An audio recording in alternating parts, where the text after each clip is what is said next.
I don't gotta change the world, I just got to be myself. I don't count dollar signs, spread love and I share the wealth. I've been overthinking all my life. No more wasting all my precious time. I feel alive, I feel alive, feeling like I'm 10 feet tall. I feel alive, I feel alive, feeling like What's your takeaway on like the market of Florida? All these people come in. Yeah. I mean, because we're born and raised in Florida, Yeah. so Dude, I'm actually pretty optimistic about it because, all right, so this is the thing. In the major cities in Florida, so let's just say like the Tampa, St. Petersburg market, the Fort Myers, Naples market, Orlando, Palm Beach County on the other coast, all the main MSAs, if you will, metropolitan areas, they have, like you said, so many people flocking here each year to move here, either from out west or up north, right? And because of that, that allows us to offset economic downturns, right? And so that's why real estate prices will never go down, even with 8% interest rates, even with the high cost of living, is because we have a supply issue right now. Yeah. There's not enough homes available for the people that want to come here, regardless of how the economy is, right? Which is a good thing. Other markets, not the case, right? So if you go to other even, still prominent markets, but they're just not Florida, right? If you're not Florida, Texas, Nashville, like these certain pockets where people want to go to, again, whether they're retiring to or, these big hubs, professional hubs, right? Where there's a lot of jobs and stuff. Outside of those markets, bro, there's homes that are staying on the market longer. Home values aren't going down. They're just stabilized, which means they're just not growing as quickly, right? So really what we saw over the last 3 years, where it was huge bumps in home values, right? Yeah. Big bumps, right? But it works similar to like the stock market, where again, you might have 3 years of big bumps, but over 20 years, you're just up 20%, right? Or something like that. So it's like the same thing with real estate where, they always say good real estate always appreciates over time, right? Meaning that, yes, you want to have good location, stuff, yada, yada. But as long as you find a house and you at least bought it for what it was worth, that's a big thing, right? Yeah. You don't have to spend more. And that's really what we found the last 18 months, 12 months. People were purchasing houses, let's just say in the Tampa Bay, St. Petersburg market, where they were paying above market value, meaning that an appraisal would come in. They would say, for easy math, this house is worth $200,000, but the pending buyer would say, hey, but we're under contract for $225,000. The bank's like, okay, you can buy this, but you got to come up with a difference, because why would we lend you money on something that's worth more than what it is, or it's not worth as much as it is what the appraisal came back, right? So that's what got a lot of people in trouble, I think. But I think for people that are trying to buy a house, I would advise get one. If you don't have a house right now, it's going to be almost impossible for you to get one unless your income changes dramatically 5 years from now. I think you have a 5-year window to work as hard as you can to get a property. That's the thing. A lot of times people want to go get their dream house, right? It's not about that, because it's the same thing about figuring things out, right? Even if you think it's your dream house, as soon as you live there, for I'd say any house you've ever lived in, right? Any residence, apartment, trailer, anywhere you've ever lived, bro, after about a month or two, it's just home, right? Like, it doesn't matter how nice it is, right? If you came from like a trailer to an apartment, you're like, oh man, this is nice, blah, blah, blah. After 2 months, you don't even see it like that no more. It's just home, right? If you step back and look at it, sometimes you're like, oh man, this is nice. But like a lot of times we're going so fast that it just becomes home, So it's the same thing. When you go buy a house, a lot of times we got to retrain the way we think about it, right? And we should just be thinking about, okay, this is going to be a tool for me to not only get the next house, but maintain, build equity and save. Basically, it's the best way to save money, right? You put 20 grand into your bank account. In 1 year, you may have 20 grand and 10 cents, right? You're not gonna get any interest on that, right? That's the biggest thing, is that real estate grows with inflation, and that's the biggest thing. It grows with inflation, right? Yeah. And so in this inflammatory market, you want to have your money in real estate or businesses, but real estate, more specifically. But I think because we live in such a good market here, again, that's peace of mind, because again, as long as you have some level of reserves, right? A little bit of savings, I would say enough savings. They say 6 months. That's what like the mortgage lenders say. But I think you just need half of that. If you can have 3 mortgage payments saved up just in a bank account to the side, you're always going to be fine, because you can always sell a house within 90 days in this market. or like in these markets. But you wouldn't want to do that though. You wouldn't want to, but Where are you gonna go? Well, you can do it again. That's the thing. I mean, but then you're gonna say, you're gonna pay in a high end or right now in the Florida market. Well, that's the thing. Unless is you're like, gonna relocate somewhere, sure, cheaper. Yeah, I mean that's the thing. Like, you could, let's say I had a house and I lost my job. Okay, but I had 3 months to either find a job or sell this house. If you sell that house, again, there's a good chance you're going to have a chunk of equity, right? Yeah. So that chunk of equity would probably be what you're going to make in a year at your job anyways, maybe in 2 years at a job, right? Mm-hmm. And so now you've bought yourself a lot of time and again, half the reason why you had the job was to pay your mortgage. That's true. Right? So it could change the way if you start a business with that or something like that. Yeah, start a business. Yeah, or something that's going to like triple your money. Right. If you have like a game plan for exactly. sure. Exactly. That's the key word. It's a game plan. Yeah, it's a game plan, bro. Because then I can go rent, right? So let's say I had to sell the house in that example. I bought a house. Let's say I bought a house for $200,000, right? And I lived in there for 2 years and I lost my job. Well, in 2 years, that property probably appreciated to $250,000, $275,000. Now, when you have closing costs, commissions, and again, when you sell a property, the seller pays both agent fees, right? So the seller has to pay his realtor fees, and he has to pay your realtor fees too. Mm-hmm. So that's 6% off the top. Yeah. Then you have closing costs, you have all this good stuff. So even if you bought it for $200,000, you sell for $275,000, you might walk away with $50,000 if you're lucky, right? Because it's probably gonna have $25,000 in commissions and fees and closing costs, right? But again, $50,000 cash, that's more than a lot of people have ever had in their bank account, right? Whatever people will see in their lifetime. Exactly. Yeah. But now you got that, so now you got to have a game plan, right? So now with that $50,000, even if I go, even if I go get a pretty decent rental, or not like super nice, but just like decent, right? Safe spot, whatever the case may be. Let's just say $2,000 a month, right? Well, that's $24,000 a year, right? So now that $50,000, I have 2 years of rent already ready to go. You know what I'm saying? And now I got 2 years to figure it out, right? And so like, there's different ways you can cut it up. But again, you wouldn't even have that option if you didn't have the house. Yeah. So now let's use that same example. I'm renting for 2 years, right? I lose my job. What do you do? Exactly. Yeah. You know what I'm saying? So it changes everything from what your potential solutions can be. And the one thing about money is it's not everything, but it takes care of everything that is, right? And because of that, just having that $50,000, and it sounds cliche and sounds obvious, but just having in that example, that $50,000 in your bank account, it gives you options, because now even if you're going to family or friends for help, well, they're gonna be like, all right, well, you got $50,000 to work with. You know what I'm saying? It's like, you can compensate people, even if you're renting out a room in their house, whatever the case is, right? It's like you have more options with that $50,000, right? Mm-hmm. If you wanted to go buy an RV, now you have enough for a down payment on the RV, and I could, like it just changes how you can move, bro. That's a big thing now, I think, right? Thing. The RVs. RVs are a big thing. Yeah. Or more importantly, this is what I tell a lot of people too.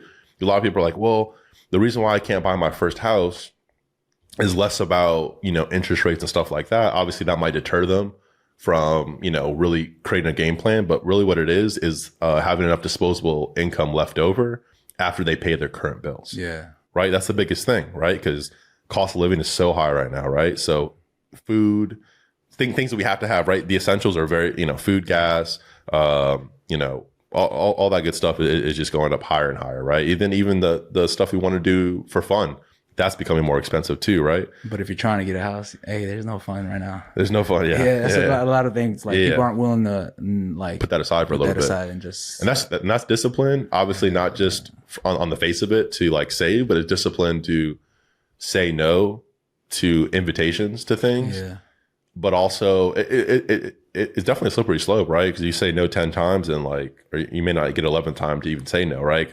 But that's more an indictment on the relationship with that person that you have with that person, right? So obviously, it's your own journey. Yeah, your own journey. And if they're really your friend or supporting you, they're going to understand that. They might try to change how they're moving so they can see you more. Like, all right, well, let's just go grab a couple beers and go watch the game at your house. Then we don't got to go out to the bar. Yeah, that's what I did that for a while. Like when I was saving up for my house. Yeah, wouldn't go out. It's like I wouldn't even hang out with my friends. Yeah, because I needed to save money. Got to save money, bro. So I did that for a couple years until I had a little bit of cash. Yeah, to go get a mortgage and get a house. It's big, man. And then I started off small though, because you were saying everybody wants their dream home. Mm-hmm. I knew that's not I want an investment home. Yeah. So I started off with something I could afford and still have a life. You know, I don't want to live to be paying. Yeah, I don't want to be paying your mortgage and then not do anything. So I just went and bought a townhome in a good location. Smart. And did the 15-year mortgage so I could, because I knew I was doing the research like the 30 years what they can get, then compare it to a 15 damn, it's like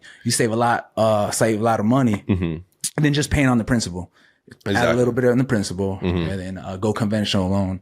And then, well, that's the thing too, man. It's like there's so many different ways to cut the cake. You know what I'm saying? Yeah, definitely. Whether you're doing a 30-year fix, 15-year, you could do the arms with different balloon options and stuff, which is what people are doing right now, right? The interest rates, which is smart. Sense. Yeah. But this is the thing too, is, you know, a lot of and I keep going back to this, but our parents' generation, just like that age group, you know what I'm saying?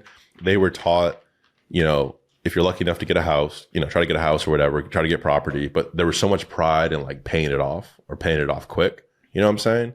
Which there is value to that if you have a plan with what you're going to do once it's paid off. Most people don't. They're just like, oh, I'm just going to pay it off so I don't have to pay it anymore. It's like, well, what was the point of paying it off then? Right? Because now everything your house is worth, you can't leverage that at all now. Right? So a lot of times, for instance, like when you get those 30-year fixed, like, you know, statements, the reason why they read like that, and obviously if you did keep that mortgage for 30 years, you would give them all that money, but they know you're going to refinance that. So the whole game plan is to refinance as many times as you can. Because every time you refinance, you're taking out money. When you take out money, it's untaxed income. And that's how the rich get rich. That's why whenever politicians say we're going to tax the rich, it doesn't work because the rich don't have income. Yeah. Because it's considered a debt. Yeah, oh yeah. You know what I'm saying? Yeah. And so basically that's the same thing I do with like the Airbnbs and stuff that I do. Oh. Same thing. Like we go in there, we'll buy a property, we'll add value to it, we'll rent it out, and then every, you know, so often we'll pull out that cash because it's untaxed money. You know, because you can't tax debt. Can't tax debt. Yeah. You know what I'm saying? Yeah. So you want to have as much debt as possible, you know, and that's like the quickest way to make $1 million is to buy something for $1 million and sell it for $2 million. Yeah. Right? It works the same way with debt. So you're like, all right, well, you know, it's much easier to go get yourself in $1 million in debt, right? Than to go make $1 million in cash, just like working a job, right? Yeah. And so, but once you do that, it's the same thing. You go get yourself $1 million in debt. Let's say it appreciates even 10% a year. That's $100,000 a year you're making. Yeah. You know, so it's there's a whole bunch of different games you can play with it. You know what I'm saying? But going back to what's impeding people, I think, from buying the house, obviously having leftover money, right? To you know, build a savings. Because if at the end of the month, if you only have, let's just say end of the month you only have even $1,000, right? It's a great place to start. That's a bad example because $1,000's like a lot. That's good. If you have $500, let's just say, right, you're only saving $6,000 a year, right? So it's going to be pretty slow. $1,000, $12,000 a year, that's decent enough that in 18 months you can get a house. You know what I'm saying? Especially with the FHA loan, 3.5% down, even 5% down on a $300,000 house is $15,000, right? So if you're going to go buy a $200,000 house, 5% down, that's, $10,000 right there. So in 1 year, you already have your down payment. And a lot of times in this market, you can get concessions, get closing costs covered for you because it's the buyer's market right now. So that's the thing too. People don't realize how little. Because it's scary. It's scary. It's scary. They don't want to, like, when you're scared of something, let's not go to that door right there. I'm scared of what's behind that door. What could happen? You know what I'm saying? Which is it's a good hesitation to have. Yeah, definitely. But once you do it, it becomes less scary, right? And then I think too is, again, I like to write down what could go wrong. Not because I'm trying to be pessimistic about it, but I want to be. So you're not surprised. Yeah, and I can create solutions and go on the offense a lot quicker because I'm like, oh, okay, yeah, the HVAC could go out, the AC could go out, the water heater could go out. It's like, okay, but once I sat there and wrote everything down, I'm like, man, there's only like 10 things on this list. It's more manageable now, right? Mm-hmm. Even though each of those 10 things, they all went out at once, it'd be pretty costly. That obviously never happens. Yeah.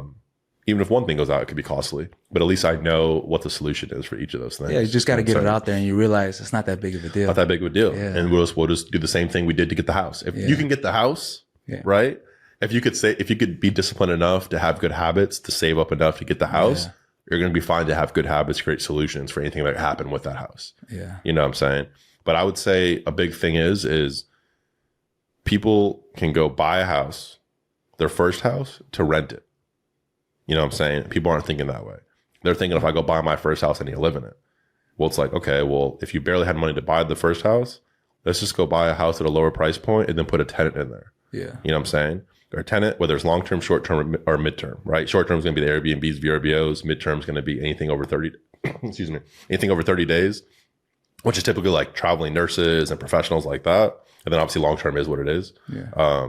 But again, you can put a tenant in there, and then now let's say you're still saving that $500 a month, right? Because now you already have the house. You're still saving your 500 again. Let's say you're making 500 too. Now you're at 1,000, right? Yeah. So now we're making 12 grand a year. Yeah. You know what I'm saying? And so now we can do the same play again in 18 months. You know what I'm saying? It's crazy when you were younger, you just think, I got to work all these hours to get such and such money. But now when the older you get, you're like, it's not even working. It's just leveraging what you got. Cause you know, the real estate, like if you get a house, whatever, rent the house out. Yeah. Like and you're renting it more than what your mortgage is, and you'll have leftover and just paying yourself. Paying it up. And the thing is too, is like, that's obviously the goal, right? If you are renting, is to make some level of money on it. But you can also, in a worst case scenario, just minimally have the mortgage covered. Right? Worst case scenario. Because as long as the mortgage is getting covered, then you're still building equity in that asset. Right? Yeah. And, again, it's the equity is going to keep building up. You're not paying anything. And after 6 months, the bank doesn't even count it against your debt to income ratio, which is the biggest thing. Yeah. That's the biggest impediment for people. Because you have a renter. Yeah. And after 6 months, and sometimes after 90 days, but at least after 6 months, they'll say, okay, we're going to take this off your debt to income ratio. So now if you want to go get approved for another house, you're fine. Yeah. That's the biggest thing, is like, even if you make good money, you're going to get like housed out based on your debt to income ratio. Yeah. They don't care if you have $5 million in the bank. They don't. It's just if it's generating money, they don't see it like that. They don't see it like that. Yeah. So, but again, those are all the conventional ways. But right now, there's like a lot of creative, non-conventional ways too, right? Where you could do a sub-2 deal, where basically you're just taking over the mortgage.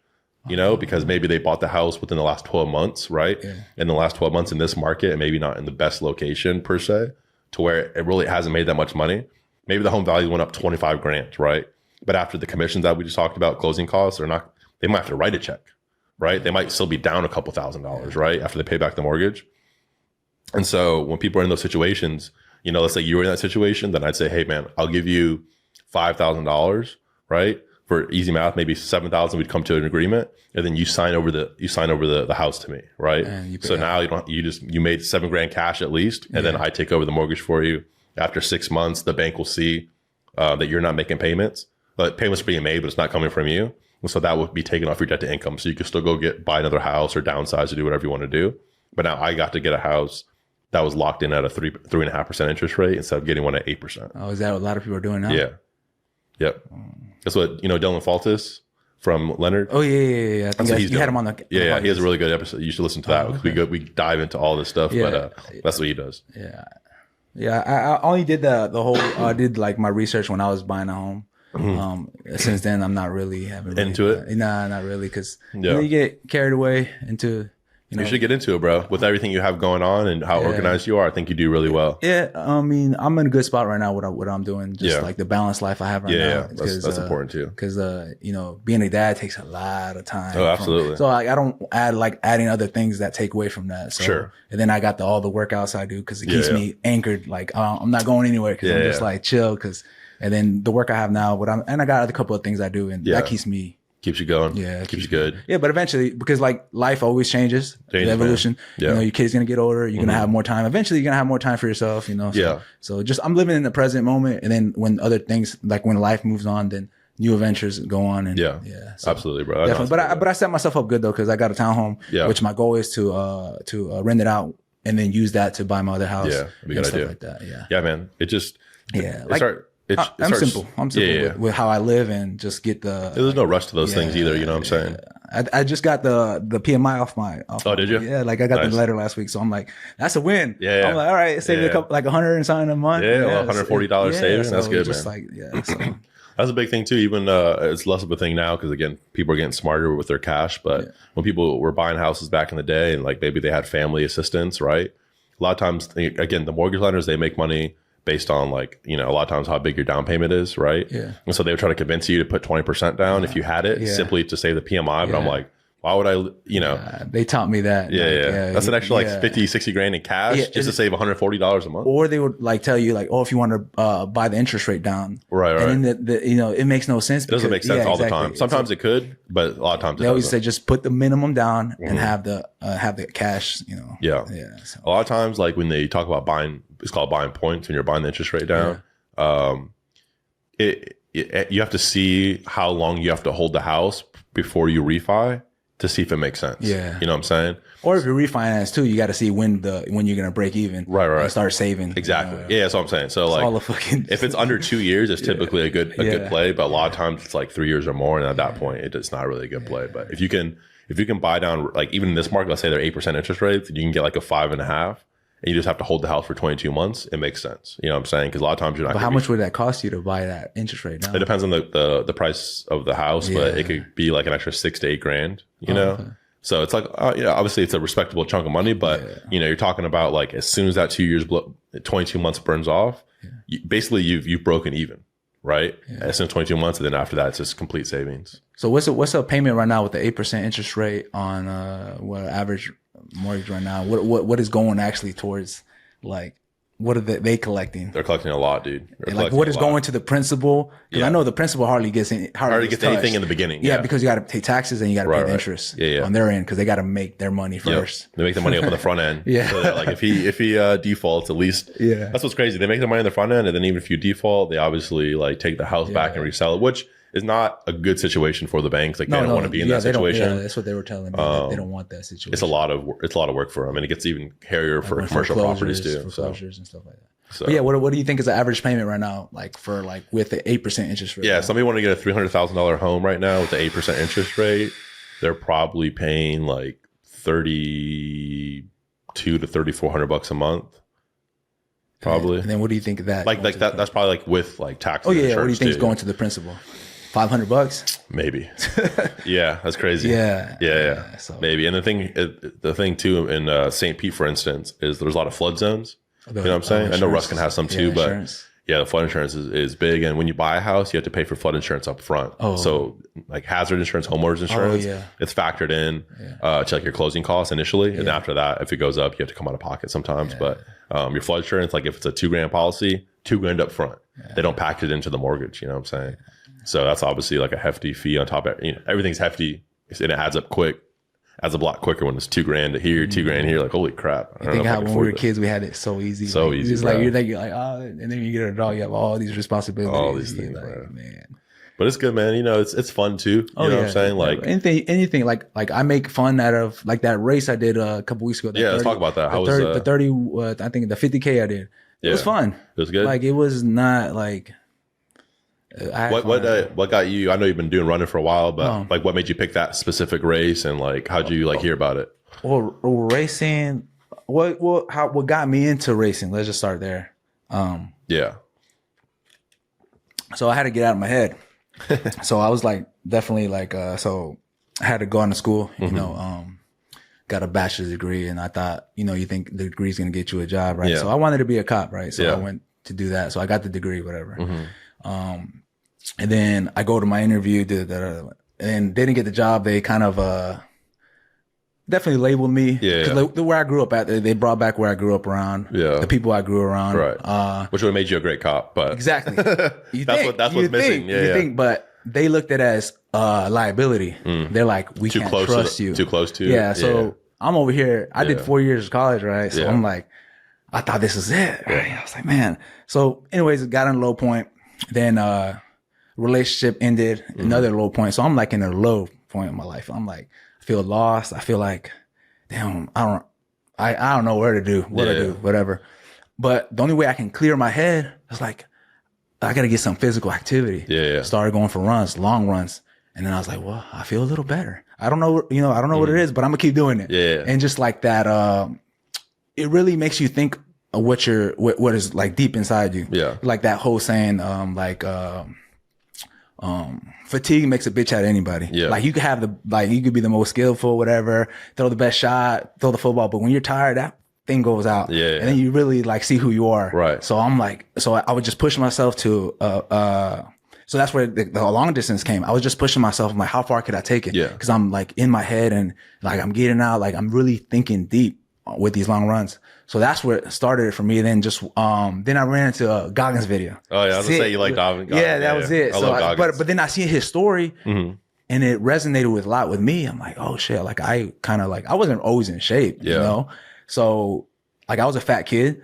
So I was seeing that and I was like, so that kind of got me into it. Then I started seeing, I didn't even know what I thought marathons were the longest thing. So, but I started running little by little and then just seeing these races is just, in the environment too. The environment's so friendly. It's so a fun like, environment. Keep Charged it going, up, like positive attitude. And I don't ever see a runner angry. After a run, they're just you can't super be, right? chill. So, like, so that's what got me into doing it. And it just, like it tells you, like you are who you say you are. If I do these races and if I talk to you about, you know, positivity or whatever that crap, you know, whatever. Yeah. But if I'm doing stuff like that, it backs it up, you know, cause you know, so. That's why it's cool, man. You come across Alex Hormozy online. He has that quote about it. About the mirror. Yeah. Whatever. You don't become confident by shouting affirmations in the mirror, but having a stack one undeniable proof that you are who you say you are. And, I mean, that's real, dude. Yeah. Yeah. So I just started watching his, cause I follow him cause of what's the other guy that Chris? Modern Wisdom. I know you're talking about. Modern Wisdom. Yeah. Like that stuff. So. Yeah, man. I love hearing.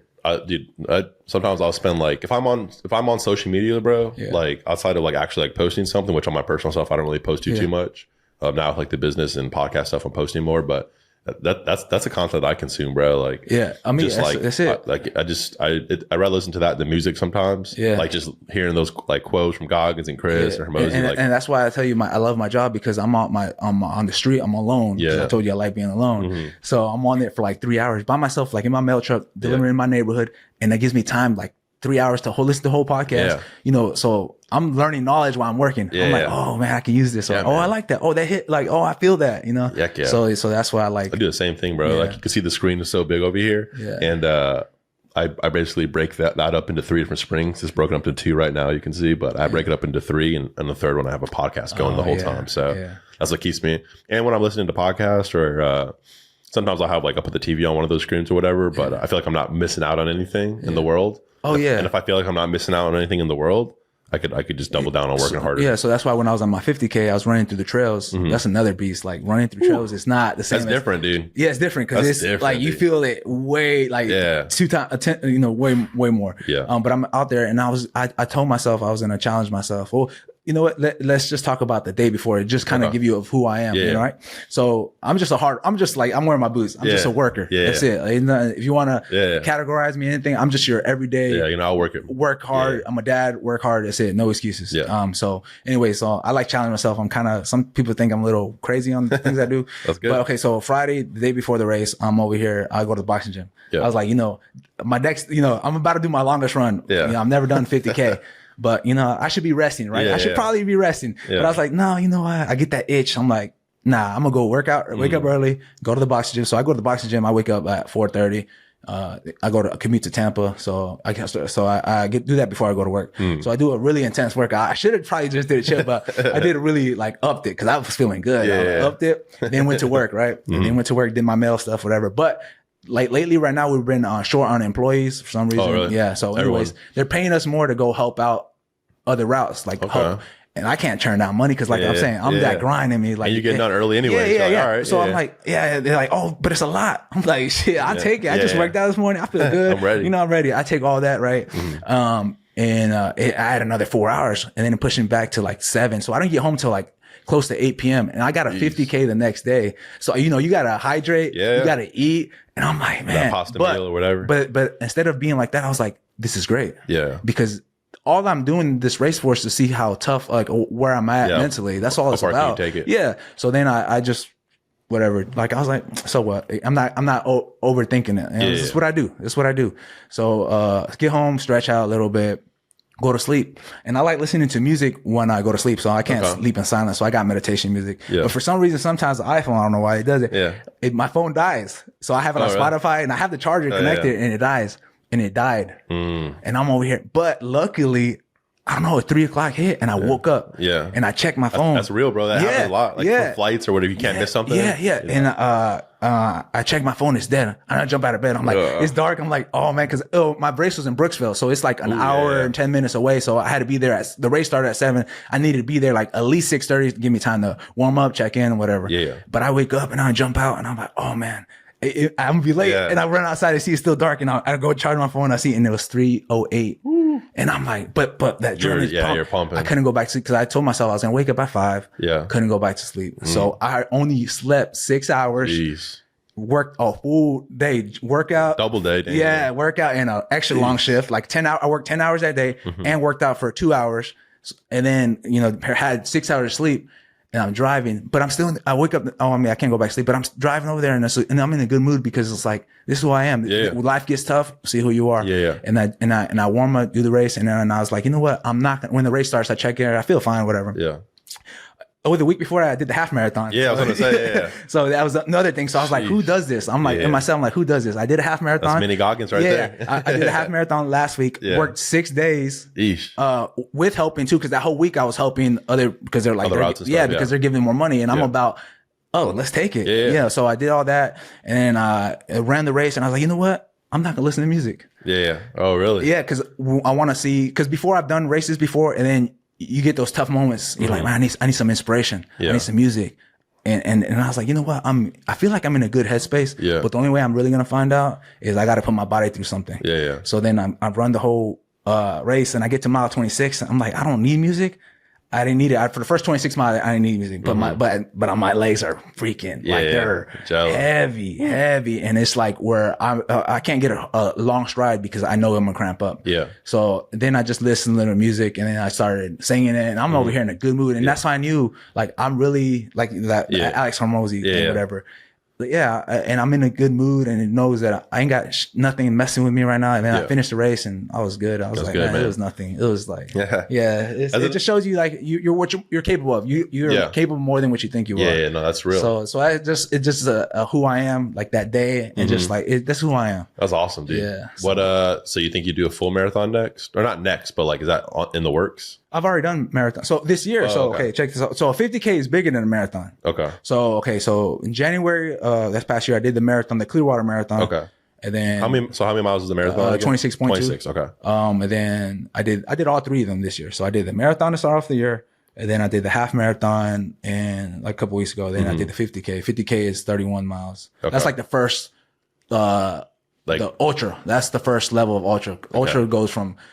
It's from like 30 miles to like 205 miles or something like that. But yeah, who knows if we'll ever get there. But but I say I touched the ultra, but we'll see. It's just like, you think you do like the 100-mile race that Goggins was doing? Because don't they do it 2 different ways where you could run it yourself, but you could split up with 3 other people or something? I don't know. We'll see. I'm in the present. That's we'll see if that ever presents itself. Yeah, you might train for it or something. Maybe. But like I don't follow. Like I said, I don't follow a training program. Right. I just go whatever's feels natural. That day. And then until I'm tired. That's it. Like I wake up, go run.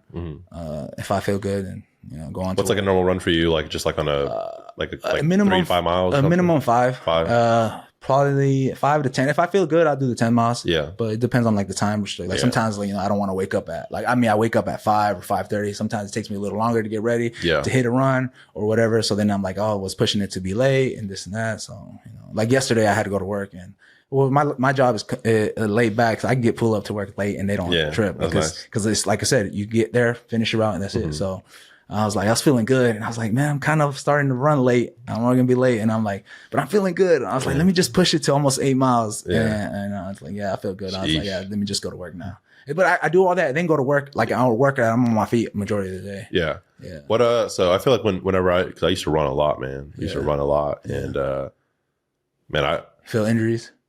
Well, so I think for me, it's just getting past like my breath. But I can get past like the breath work. I'm good. Cause I don't really get like sore and tired like running. Like obviously when you're done, you cool down, you can start like feeling it. But like I never get like really, I mean, I haven't done like those long of runs, but if I did like a 5-mile run, it'd be really me controlling like my breath and not getting like breathing the correct way. Not getting lazy with it. As opposed to like, I'm too sore to like keep running, But like for you, like your breath, you're probably Like you don't like your stamina is probably like super good from that perspective. Oh yeah. Like when I was doing the 30, even the half marathon at the end, I was.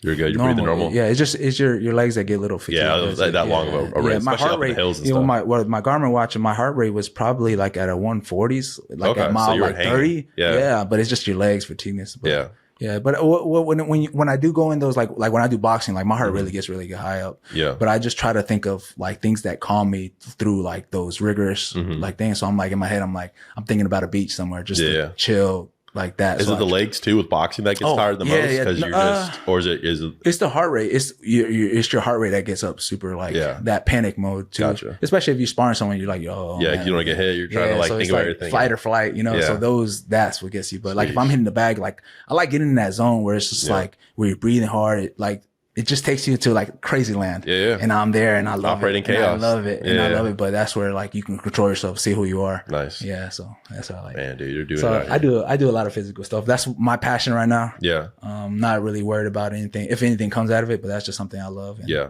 I think who knows. Dude, that whenever you start doing like that's typically where things come from without like when they're not planned, right? It's like, how'd you do this? Like, I don't know, man. I've been running these races. I want to run them, and like somebody came up to me. And I never ran cross country. We used to make fun of the cross country kids. Remember, we were in football. We'd be like, "Hey, that's our water." Yeah. You know? Heck yeah. Yeah, but I never did cross country. I did none of that stuff. It was just all for mental gain. Yeah, like mental. And then now I'm like, I love it because that's so good for your body. You know, like it's got to do wonders, like from a health perspective. Yeah, like that whole mind, body, and soul just connects, and that's just what I love. I'm a junkie for that stuff. Yeah. So what about like equipment and stuff, or like shoes? Like what's like a good what's your favorite running shoe?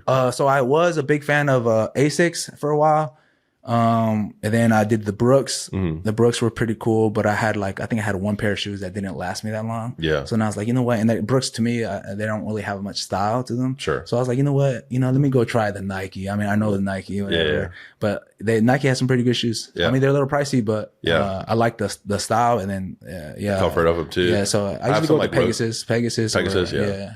I have some like pretty cheap, like some Nikes, but they're like road shoes. Oh yeah. And so when I run, because I do a lot of running on the streets around here, bro, it makes a huge difference, running shoes makes man. a huge difference. Yeah. Huge difference, especially having the right one too. Like if it's an off-road, on-road, like track shoe, obviously, whatever. But it makes a huge difference, bro. And I feel like I could run for like longer. Yeah. So I feel like I'm just running on pillows, you know? Yeah. And like, I don't know. But my biggest thing is you got to really stretch out afterwards. Yeah. So I don't really post it or anything like that, but I do a lot of yoga.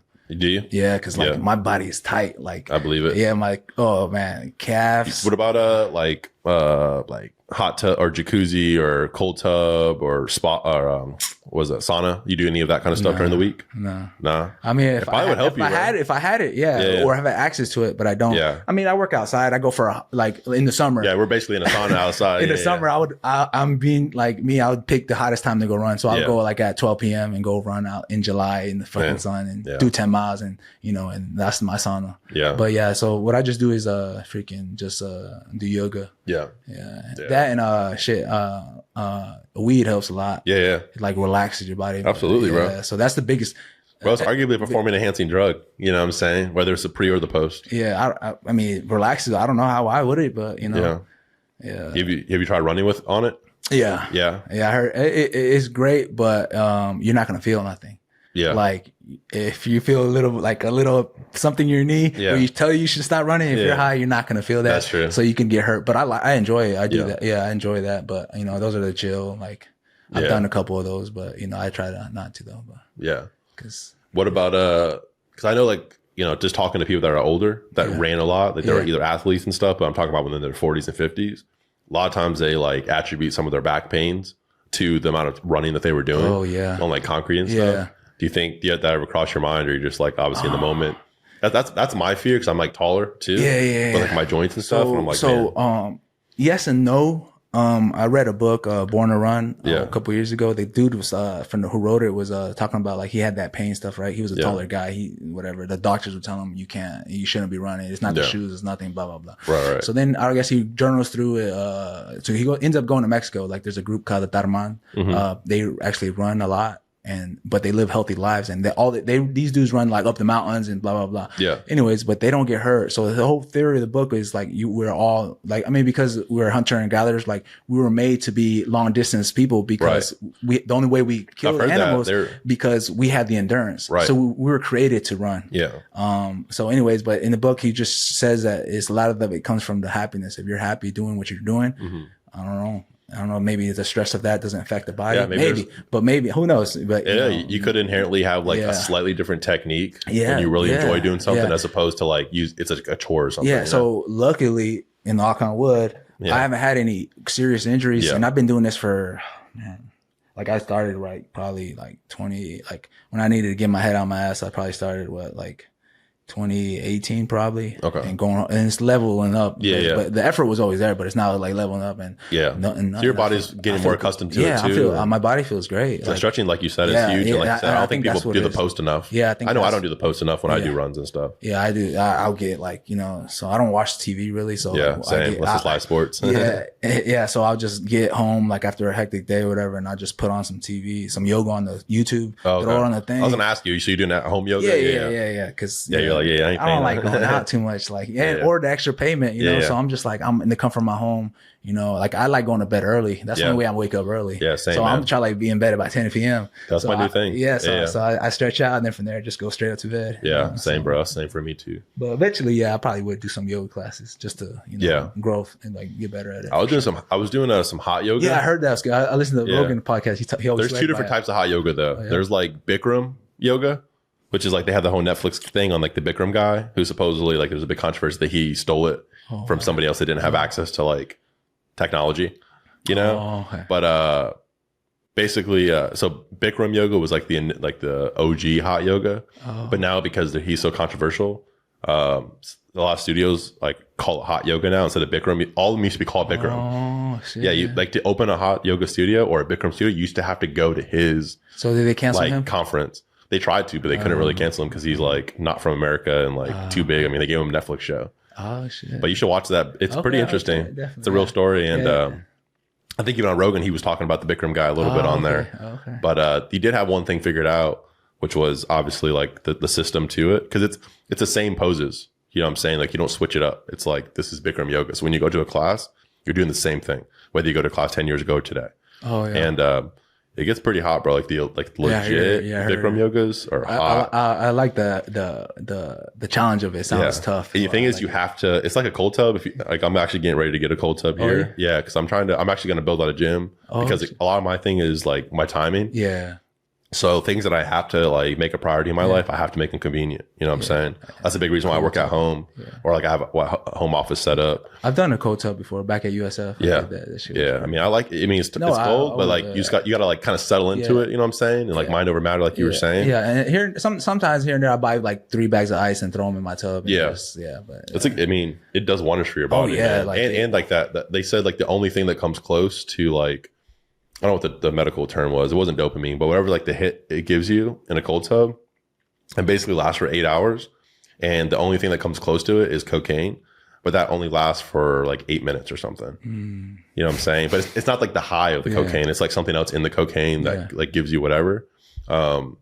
And they say like a cold tub is the closest thing to that, but it's 8 hours as opposed to 8 minutes. Yeah, tell cokeheads that. Yeah, it's crazy. That's why people do it. Oh yeah, yeah, that's why better high than coke. Yeah, which is crazy. You know what I'm saying? Because like whatever it does to your body, it wasn't like the actual high part of it. It was the something to whatever your body releases, it does it for 8 hours after you do a cold tub or something like that. I gotta try that more often. Yeah, so that's why I'm like, all right. But I see those things are expensive. Those there are like I think it was seeing one like $5,000 or something like that. Yeah, they're like 3 to 5. But like a lot of them have payment plans and they have zero interest. Oh really? Yeah, most of them are zero interest. So like, I always think of something. If I gotta make payments, it's always interest. It's always something in there. Some of them don't. It's hidden. Yeah, it's always a hidden. Well, the thing is like, which is smart. So anytime you see something that has a payment that claims no interest, because sometimes it's no interest for a certain amount of time, right? Yeah, but sometimes little print. But sometimes it's no interest for like the whole time.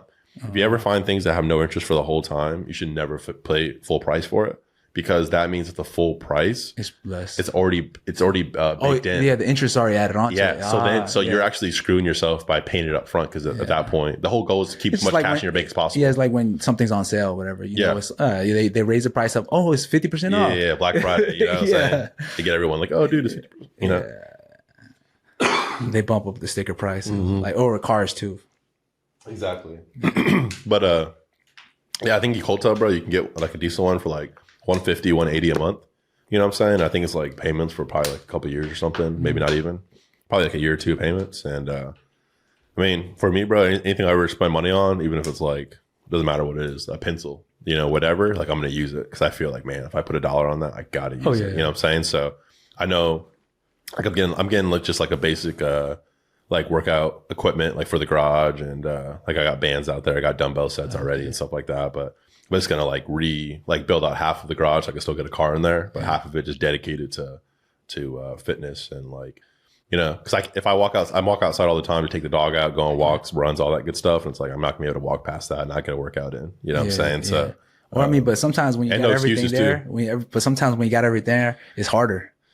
It's hard to get in the workout because it's there, you know. Like I can do it later, so it's there. Yeah. But if you go to the gym, be like, all right, Joe, over here, I'm paying for it, you know. But you know, depends. Yeah, man. I'm good at that kind of stuff, you know. Like the one thing I'm not good at, I have like the putting green in the back, you know, and I probably should use that like a lot more for golf. Yeah, we'll check it out when we get out of this. But yeah, man. I heard golf is like one of the most addicting sports. It is. You get everybody gets hooked because you think it's boring and stuff like that, like from the outside. Yeah. But then they say when you started, you're like, damn, it's so addicting, bro. Yeah. It's so addicting because it's so tough, and even when you figure out components of it, you can always be better, and you can't it's not like any other sport where like basketball, like you learn how to shoot a free throw or a layup or make a shot. It's in basketball, I feel like the best analogy would be, you know, when you can like learn to shoot a basketball, like you might not make every shot, but you can get to a point where you won't airball it, right? So, you know, you can get to a point like, I'm not going to go out there and make an airball. Like muscle memory. It's like, I'm going to hit the rim, get it close, whatever. Other people, it could be an airball this time. That's what golf is like, even when you figure out how to not airball, like it's like you can't not airball sometimes, you know what I'm saying? Because it's just such a tough game, man. It's you'll have you know, a handful of really, really good shots. That's what brings you back for the next round. You know what I'm saying? And, you know, you get to the point where you're trying to like play against other people, like indirectly or directly. Sometimes you're just like, oh, would you score type thing? But it's really just yourself, man. It's just like, there's a threshold of where you should be if you're decent or if you're great, and you're just working to, you know, get in those thresholds. So like, for instance, if you can have like a handicap is just like how, on average, how far are you from par? Par is normally 72, right? So like, you know, if it's a par 3, that means you need to get the ball in the hole within 3 shots, right? Par 4, you need to get in the hole within 4 shots. So if it's a par 72, you need 70. So a par 72 would be for the whole course. So out of 18 holes, they'll add up to par 72. Make sense? Okay. So you'll have 4 par 3s. So that's, you know, say that's 12 of your 72 pars right there, right? And you just back into, and all the holes together total to 72 par, right? So you want to, if you're a scratch golfer, that means you shoot 72 or 0. You know what I'm saying? So the guys on TV, they're scratch golfers, so they're 72 or lower, right? Sometimes they'll shoot 70, 65, 67. The average person that goes out there, they probably are shooting, like if basically the average person, they go out there and they just try to break 100. Well, that's how hard it is. I have nothing. I don't know nothing about golf. So like, the only thing I know about golf is because of Happy Gilmore. Yeah. That's the only. Basically, if you're trying to break 100, that just means that you're 28 strokes above par. You know what I'm saying? So that, you know, in theory, you basically are at least a shot over on every hole just to do that. Dang. But that person, like, if you went out there, like, you know, never playing before, and even if you could hit the ball, like, let's say you went to Topgolf, you learn how to like at least make contact with the ball.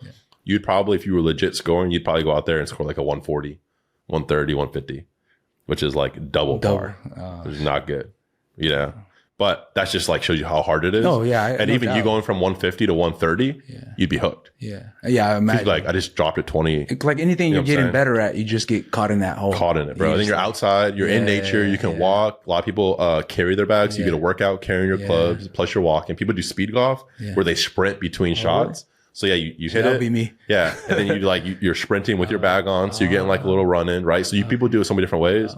Obviously each course is different. So you have, you know, different scenery. You're out in nature, you see animals, and it's just like, you know, it's just nice, man. It's just, and it's one of the things that a lot of things, right? You can't like a lot of like that's why fitness is so attractive too, outside of the health benefits. It's because you can still do fitness until you die. Your workouts might change, of course, yeah. but you can still do it, right? Yeah. And that's why playing instruments are the same thing, right? It's like you can play instruments till you die. Yeah. Other things you can't necessarily do till you die, but golf's like one of the few sports that you can play till you die. Yeah. You know what I'm saying? So I think maybe one day I'll get into it. Yeah, you might get into it, man. Maybe especially being a Florida boy. You know what I'm saying? But it's good, man. It's just fun, and like it's one of those things you could do by yourself. Go out there by yourself. Go out there with friends. You have a couple coworkers. They're older. They love golf. Yeah. I'm addicted to it, man. I'm addicted to it. If I had, you know, the more time that I can buy back for myself, I'll be playing more golf for sure. For sure, dude. I love it. But yeah, man, fitness is important, dude. I think fitness is the foundation to any success you want to do. You need to have something. Got to, bro. Because health is wealth. Yeah, you know exactly. what I'm saying? And they miss that point a lot because you could have all the money if you die or you have poor health. What does it mean? Which is it's true. It's crazy too because you know there's certain things that like they've been around for so long that there has to be like some truth to it, or there has to be something to it, right? Even religion, right? It's like for people that discount it completely. I know like sometimes the reason why they discount it completely, some of the reasons could have some valid points to it, right? Based on their experiences that they've had. But at the same time, it's like, man, people have been talking about religion and hieroglyphics to the Bible to like so many different things for so long, and God we trust on our money. You know, it's like there's something to it. Like, why is everyone talking about it?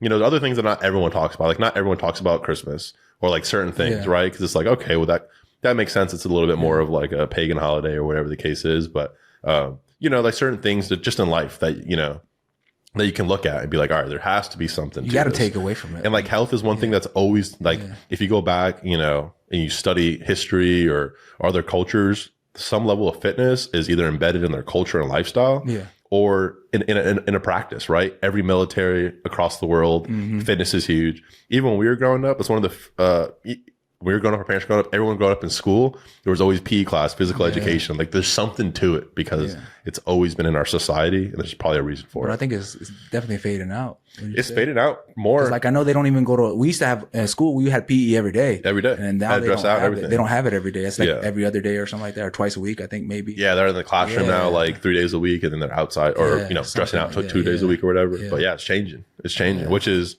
you know, I think there should be, when I was in any age in school, man, I always thought there should be more PE. That was, you know what I'm saying? That was my favorite class. Yeah, that's me. Me too, bro. Just PE. Me too. I want to play outside. That's it. I didn't care for that stuff. Like senior year, bro, I would have like extra PE classes. Like I'd get weightlifting and PE, or I'd get like weightlifting, basketball, PE, or soccer. I'd just get like whatever like elective I could that would like just get me in the gym, or like, man, I love being active, bro. And then I'd come home, play outside after practice. Like I just wanted to just play sports, just do something. Play outside when you were kids. Yeah, just burn energy. Doing that. They ain't doing it, bro. Which is damn phones. Which I think technology is helped us and has also hurt us a lot. Yeah. I think technology. I think it's more. I think because of where technology is, and because of how many kids have access to it. Because that's the thing too. Our generation was so unique, is because we had a lot of technological advances, right? But not everyone had a phone until like where everyone had one. Where like you could send a text to anybody. It was basically senior year to college, right? Where we're like before it was like, oh, I don't know if that person has texting, or they only have 20 texts a month. Right? Oh yeah. Like it was like limited, right? And then even with like the social media, it's like MySpace was becoming a thing, like senior year. And then Facebook was, I think I didn't get into Facebook till like senior year. Yeah, same. So because Facebook used to only be available for college age kids. Oh yeah. That's where it started. And then probably should have kept it that way. Yeah. Well, now Facebook is my thought of why Facebook is different today is because now old people are on it. Well, they've been on it for like 5 years, but I'm just saying like they used to not be on it 10 years ago. Oh, that's true. You know what I'm saying? As soon as old people got on it, it changed the whole dynamic of it. The whole dynamic. It doesn't even matter what you're posting or not posting. It's just like the dynamic's just different. You know what I'm saying? Plus, I keep a lot of that stuff, like social media and stuff. Like I wanted to delete my Facebook so many times because I don't really use. I don't post on it. Me either. But I don't think I've made a post outside of like for a business thing. But I keep it just because, you know, you got keep in touch and like, you still got your, you know, I got Coach Ed still on. Yeah, I got like teachers and coaches and you know, family members, etc. And it's just good to keep like, you know, a temperature on what's going on because I am so solo with so many things. Yeah, definitely. So it's good to like, you want to know what's going on. Like, that's where I seen most of y'all, like the high school, like through there, like, oh, they're doing good. Yeah, you know, same man, same. Yeah. But now it's, but yeah, I think with where technology is today, it just puts more responsibility on the individual. On the individual. How much you want to consume and exactly what do you want to filter out. Yeah. And I think, you know, that's what I'm saying, man. It's tough because like obviously we want to have this like free society at the same time, you know, we're like free will society at the same time. But it's like, dude, man, I know I spend so much time looking at what I think is proactive things online, you know, whether it's like motivational videos or how something's done, you know, a lot of times I'll go down YouTube wormholes, learning how to do something. Whether it's setting up cameras or mics or lighting or whatever the case is, or what programs to use for editing. Like there's so many different things, right? Or on the GC side, general contracting side, I'm always going down wormholes of like what other people are doing with their systems or their technology platforms or how they do contracts and invoices and like how they build efficiencies in different places, you know? So it's you could learn so many different educational things, you know, but I think, again, I'm only going down those wormholes because I'm interested in doing something to progress what I'm already doing. Yeah.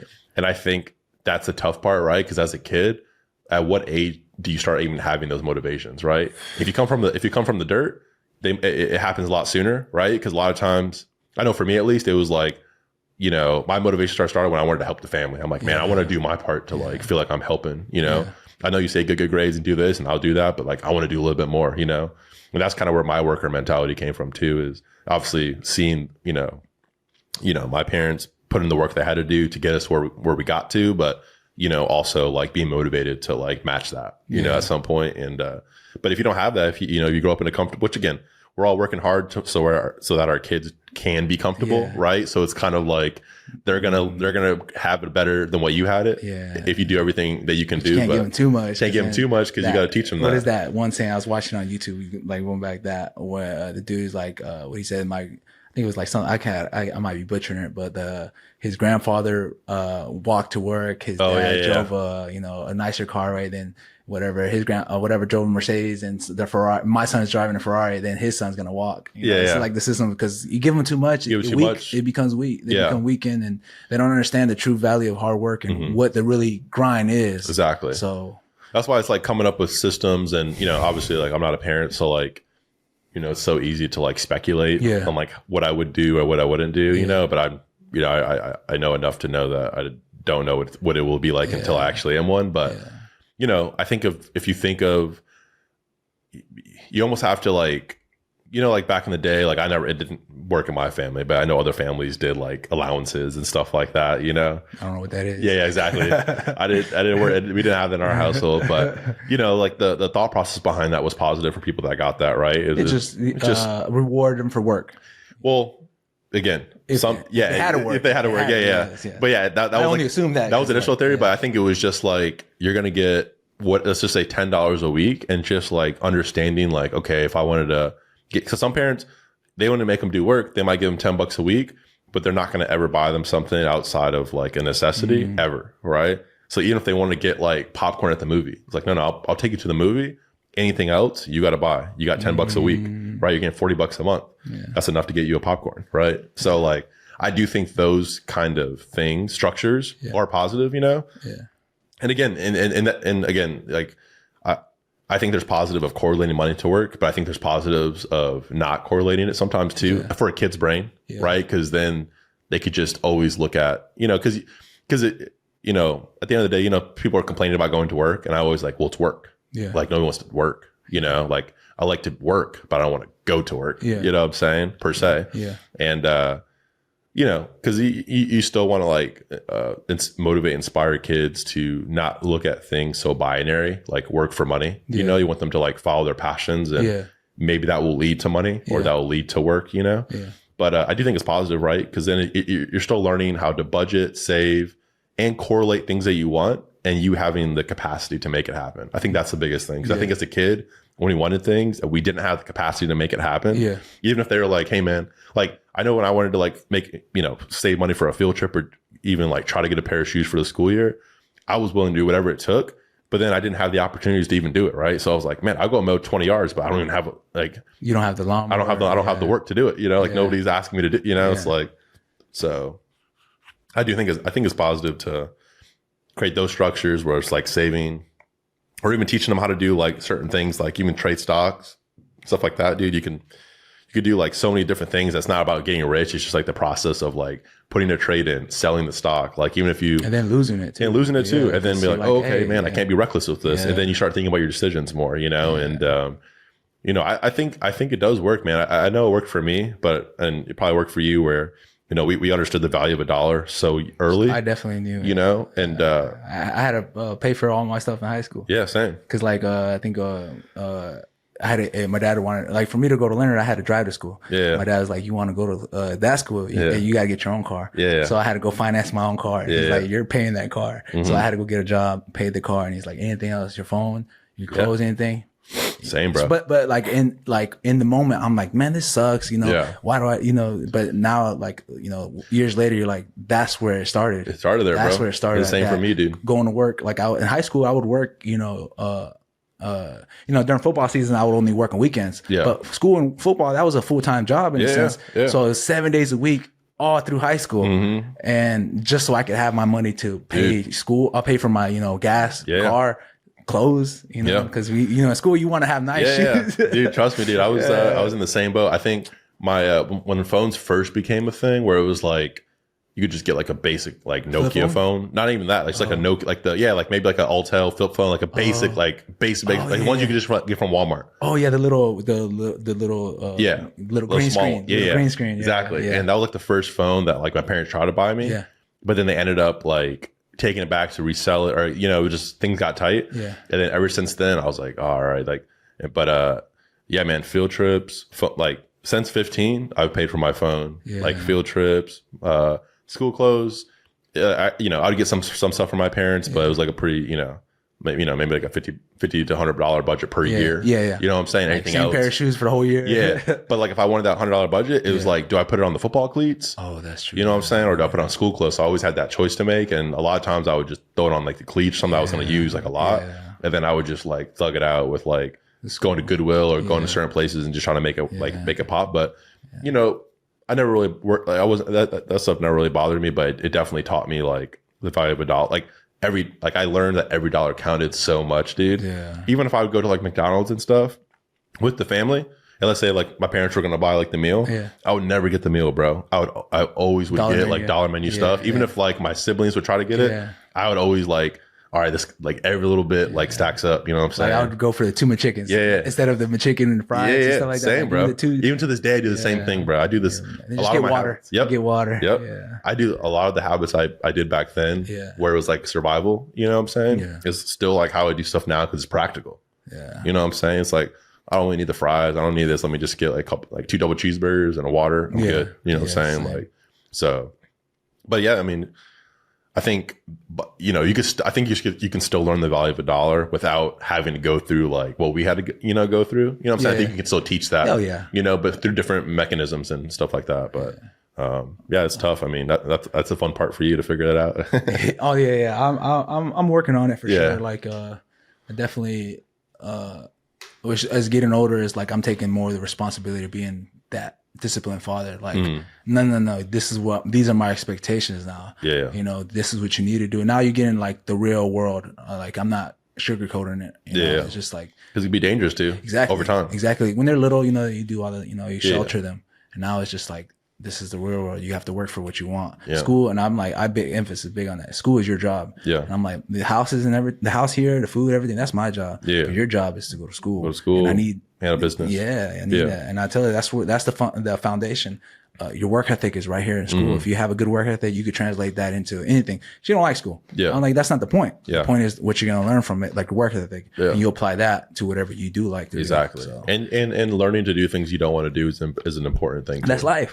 Majority of stuff we don't want to do it. Don't want to do it. But it's got to get done. And exactly, bro. That is life. But that little feeling after you finish it, that's what it's all about. Exactly. Like sometimes you don't want to work out, but that feeling afterwards, you're like, this little, you know. Now you can say you did too. Exactly. That's like part of it. It's like, I did do it though. Yeah, man.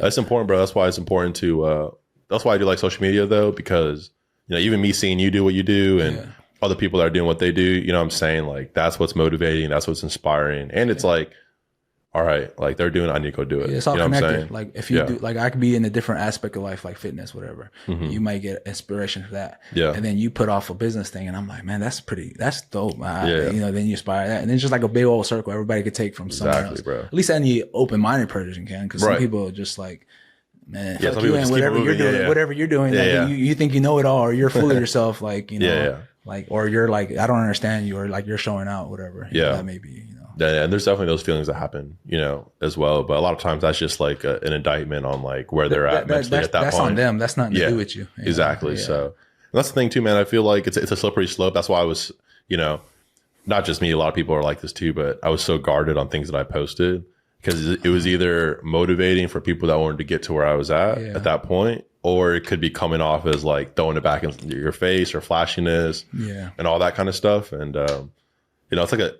it could be a tight, but I think at the end of the day, I realized like as long as my intentions with things are pure and honest and uplifting and stuff, then hopefully the rest of the stuff works its way out. As long as you get a couple people that like feedback to you and like, oh man, I like what you're doing, you're inspiring me. That's it. You could have like 20 haters, or you got a couple people that are hey, that's what it's all about. Exactly, bro. And a lot of times people think like I, you know, the music world is glorified like flashing like actual money. You know what I'm saying?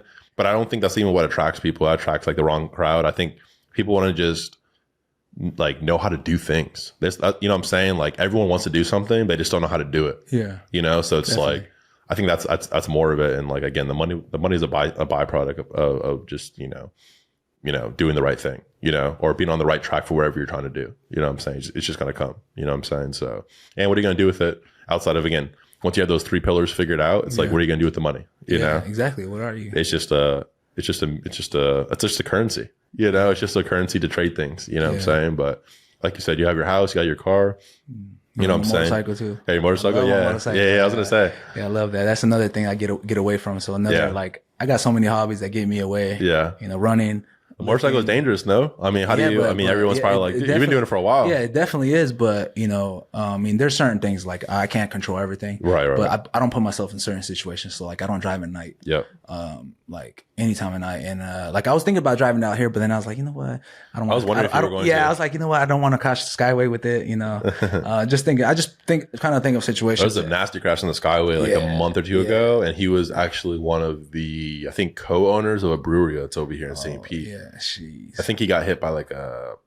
He was on a motorcycle? Yeah, I don't know if it was like a semi or it was like some kind of. If it wasn't a semi, it was like a big work truck. Yeah, and it happened a couple months ago because I remember I was. Actually, no, it happened a while ago. It happened back in, I don't know when it happened. Yeah. It happened a few months ago, but I remember I was coming back from Naples for a work trip. Yeah. And there's only one way to get to South St. Pete. Damn. Either you have to go over the thing or go all the way north to Tampa, then all the way back down, which is what I had to do because they closed off the Skyway. Oh, shit. And I was like, why'd they close the Skyway? It was like so random. And I came back and found out like that's what it was. So yeah, I just try to avoid like as much as possible. Then, you know, like when I'm driving, it's always be on alert. Okay, got this car here, that car here. I'm always constantly like on looking and stuff, but it keeps me like my mind sharp. Yeah, so that's why I like it. Yeah, so that's good. Obviously it's fun for you to do it too. Yeah, because I've done skydiving too. I just like you like living a life on the edge. A little bit. Like I went to the Grand Canyon, back in like 2020. I got to the freaking edge of the freaking. I think I posted on it, but I got to the edge of like there's like a little fenced off thing. And I'm an adventurous guy, you know. And I jumped over and then went down. And like you know, I checked the spots. I'm like, man, that's flat enough. I could get there. I got there and I got to the edge and put my feet down and just that's life. People die doing that stuff. Yeah. So they were saying that. But they're doing like crazy stuff though, like people have done suicides there. I think I've heard. Oh, really? But also they do stupid stuff. Like do stupid stuff. I observe the landscape and I'm like, okay, I think I could do it. I can't do it. I can't. Yeah. But yeah, that's how I like. That's good, man. You're living life. Yeah. Like you're living, bro. Yeah, that's definitely. Yeah. But it took a while though. But now definitely for the past couple of years, I've been on the journey and I'm at right now in life. It's just living the life. Bro, it seems like you're in a really good spot right now. Oh, definitely. And I mean, that's why I wanted to have you on too, because obviously it's been a while since we linked up, but just like, I just been seeing you just like, this is the thing too about social media is, you know, it goes in phases of what's popular, right? So I would say maybe like 6 years ago, maybe like because it's been 4 years since COVID almost, right? Like in March, it's going to be 4 years since COVID.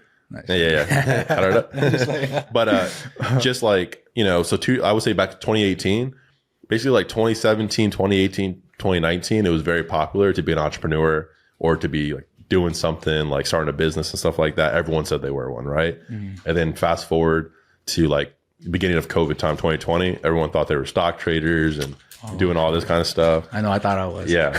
And then, you know, it just keeps like, you know, everything kind of evolves.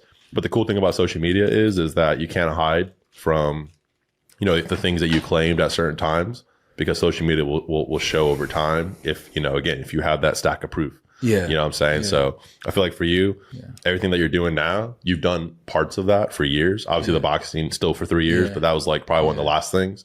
Riding the motorcycle, the fitness journey, grinding at work, like that, you know, like that hasn't stopped since, you know, forever. It won't. Yeah. It won't. That's something. So, but that's why you're in a good spot now, is because you've been consistent with those things. Yeah, it's always. Yeah. I think that's how you find peace. You keep doing it. You keep doing it, and you know, you gotta do a lot of self-reflection, of course. Yeah, of course. You know, yeah, because you amend things along the way. Yeah. But just keep doing what I'm doing. If something grows from it, then that's great. Take that path if it comes. Yeah, but you know, that's a big thing too, man. You know, even in the Bible, you know, there's a lot of different stories where, you know, people pray for this and that, and then they get mad at God for not getting it. Again, I'm paraphrasing here, but he was like, "Yo, but I sent this person. It didn't come in like the form that you thought it was coming." But you know, I say that to say that just recognizing opportunities is so big. You know what I'm saying? And sometimes it's not about going out and chasing things. It's about waiting for them to come to you, but being able to recognize an opportunity. You know what I'm saying? But I think about sometimes, like, which I would probably maybe, like, I'm not sure if I would, but like it's maybe an opportunity, like start my own gym up. Okay. Maybe, you know, because like people, I mean, for the longest time, I didn't see like I'm this guy that, and now apparently, like, you know, I get a few people like, oh, you know, this and that. And I taught my daughter how to box. And my friends wanted me to teach, I'm teaching him. And so who knows? But I'm open to it. I'm open to it. But, you know, I'm not going to force anything. Right. But if it comes, you know, which, well, if it gets close enough, I'll go get it. Right. But I'm not going to go, you know, crazy around the world for it, you know. Right. Because then it's not passionate if you're like, if you're doing more work than but if it comes in close to it, I'm like, oh, it's like it's meant to be. Yeah, you know. So. I could definitely see you doing a gym, bro. Yeah, do the gym, do something. But you got so much time, bro. I mean, you're 31. You got 70 more years at least. And, so you got plenty of time, bro. You don't know, but definitely. Well, you know, when like my biggest thing is being a parent, so that's like first and foremost. So once, because like that's a responsibility, like these are very important years, how you mold them, because if not, then they're going to be fucked up, and then I can't enjoy whatever I got going on because they didn't, you know, I was a shitty parent, right? Whatever. So I don't want that. So I'm so focused on that first, and then we'll see. Because like I don't have a lot of time. Yeah. And sometimes people are like, oh, why don't you be a trainer or do that? Or you know, because I also cut hair. I've been cutting hair for like a couple of years. Like I've learned that on my own, but you know, I have my very small few, and they're like, why don't you go to barber school? Do that. Yeah. And they don't understand. I don't. Is the time, because like I'm so you have to give something else up. But I'm not going to give up time with my family, right? My daughter, like I go see my dad every Wednesday. I make sure I have that with him, and then that fitness thing, I need that piece for me, and then like I'm left with maybe a few, and then that's it. And then you still got to work on relationships. Like I'm big on just hanging with a couple of friends I have, because I'm trying to help them out. I try to motivate them, because like I want to take everybody with me that came from where I'm from. It's not fun to sit first class by yourself. Definitely not. But you know, that's it. So that's a big thing, bro. And you're doing it, bro. That's why. And the thing is again, like with everything that you've done, it's been consistent, right? And everyone's seen it being consistent, and again, that's just gonna make them more attracted to working with you, and you know, just understanding that you really can be a mentor because you've been doing it. That's the biggest thing. I think I get that a lot, like especially from the younger kids. Like for me, that's like I was actually running through my neighborhood yesterday morning before work, and there's a group of 3 kids. I don't know what they were doing, but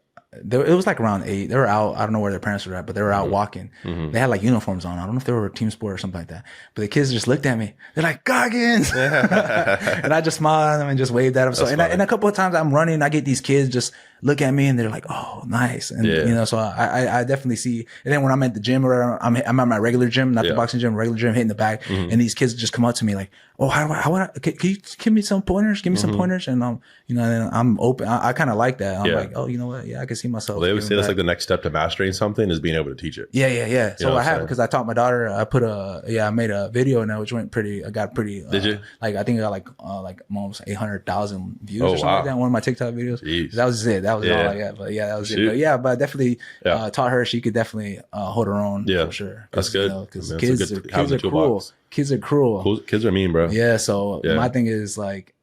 My thing is respect. You get disrespected. Yeah. I mean, I don't follow what some parents teach. Yeah. You put your hands on me. I come from that too. But at the end of the day, I come from that world. Yeah. You know, like you disrespect me or anything, or you put your hands on me. Yeah. Hey, that's okay for me to light you up. But you know, that's where I come from. Yeah, that's where a lot of us came from. You know, some that's people just are like, oh no, violence is not the answer. Well, that's why there's probably more respect in our generation. You know, because people are like, it's going to be a fight. You know, it's like, do you want to take it there? Yeah. It's like, I don't want to take it there. Yeah, that's why I don't get in arguments. Like I'm like, if a person wants to argue me, women argue. Yeah. I'm the same tip, bro. Yeah, that's too much energy to argue, bro. Yeah, for what? An argument makes me mad. Not the argument, the fact that it is an argument. You know what I'm saying? Like, it's like I don't want to argue. Being a bitch right now. Shut up. Yeah. You know, I don't want. I'm the same way, bro. Yeah, like it's But well, shoot, man, I appreciate you coming on, bro. We're definitely gonna have to get you on again, especially after a couple more races and stuff. Oh yeah. I want to basically make a community with everyone that comes on, bro. Like, you know, ideally we'll have like 50 to 70 episodes a year, and then through that, you know, we'll kind of build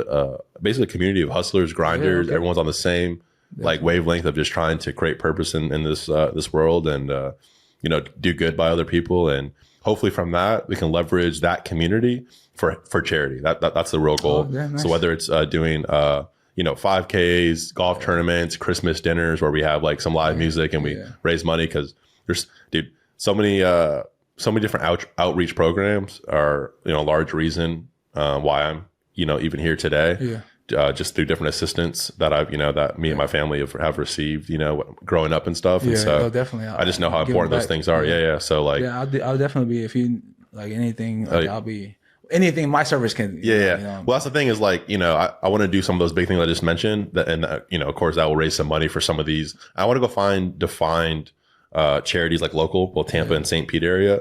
And then, you know, we'll obviously donate money to like 10 different charities each year or something like that. But also, finding a way to structure something, because a lot of times it's just donating your time, you know? And again, if we have 50 to 70 episodes a year, and, you know, we'll have some crossover, like you might be on 2 episodes a year and like other guys too, you know, stuff like that. But in theory, we'll have 50 new faces each year, let's just say, and all from different walks of life with different, professional backgrounds.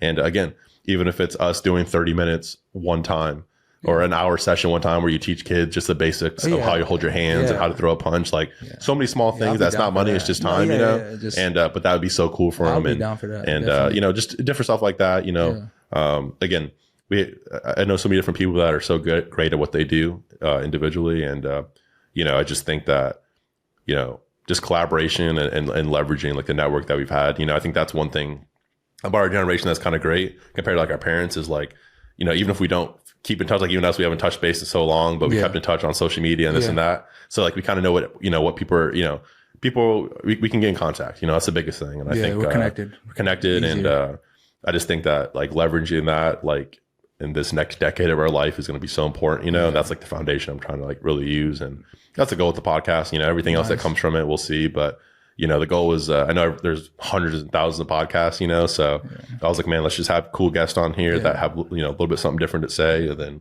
But just be consistent. Be consistent. Yeah. That's how all these podcasts is. Just keep doing, don't quit, don't whatever. So that's the goal, you know me, bro. I'm going to, anything I do, I go 100% with. So, you know, I might crash and burn, but at least I put my best foot forward. Hey, but you rise from that. And then exactly, bro. I'm like, all right, why do we crash and burn? A, B, and C. Okay, let's fix that. You know what I'm saying? So. But no, I appreciate making the time and coming on, bro. Thank you for having me. Absolutely. If it wasn't for you, I don't do these stuff, man. It's good. Like I told you, it was something uncomfortable. Yeah. I like that uncomfortable. Yeah, because I'm like, I can learn from there. Yeah. So now, Well, shoot, man, you crushed it, bro. Oh, thank you. Thank you. But yeah, man, until next time, and keep grinding. And I will. Shoot, I'll see you at work. This is motivation, so I could come back and talk about something else. So I definitely challenge myself.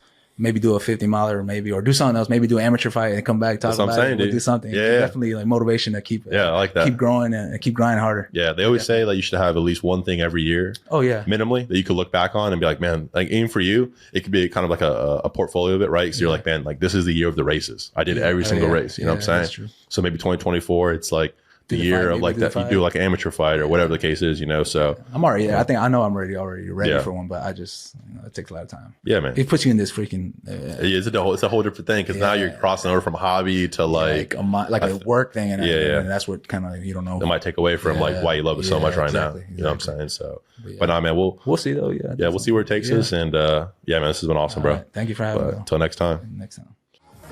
I'm feeling alive, feeling alive.